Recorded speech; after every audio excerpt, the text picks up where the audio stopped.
Hello साथीहरू नमस्कार। म रोशन ढकाल, हाम्रो मोटरसाइकल ग्यारेजको प्रोप्राइटर। आज चाहिँ हामी तपाईँहरूलाई एउटा सानो भिडियो लिएर आएका छौँ। हामी आज चाहिँ यामाहा FZ V2 अथवा V3 मोटरसाइकलको चाहिँ पिकअप नलिने समस्याहरू भयो भने, तेल अलिकति बढी खायो भने के गर्ने त भनेर। यिनीहरूमा त कार्बोरेटर हुँदैन नि त एफआई गाडीमा, त्यही भएर हामीले चाहिँ यो एफआई मोटर हुन्छ जुन ट्याङ्कीमा, त्यसलाई हामीले खोलेर सफा गरेर देखाउँदैछौँ। यो चाहिँ प्रोपरली सफा गर्दाखेरि यसको फिल्टरहरू हुन्छ, यो फिल्टरहरूमा चाहिँ कार्बन निकै जमेको हुनाले गर्दाखेरि यो हामीले सफा गर्नुपर्ने हुन्छ। पेट्रोलले सफा गर्नु चाहिँ धेरै राम्रो हुन्छ, फोहोरहरू सबै जान्छ। त्यसपछि हामी यसलाई हावाको प्रेसरले पनि सफा गर्छौँ।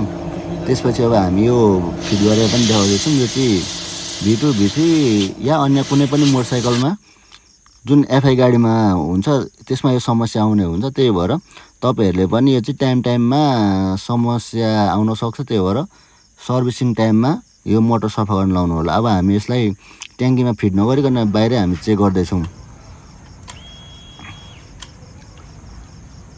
अब यो चाहिँ मोटरले काम गरिरहेको छ। अब हामी यसलाई सेट गरेर स्टार्ट पनि गरेर देखाउँछौँ।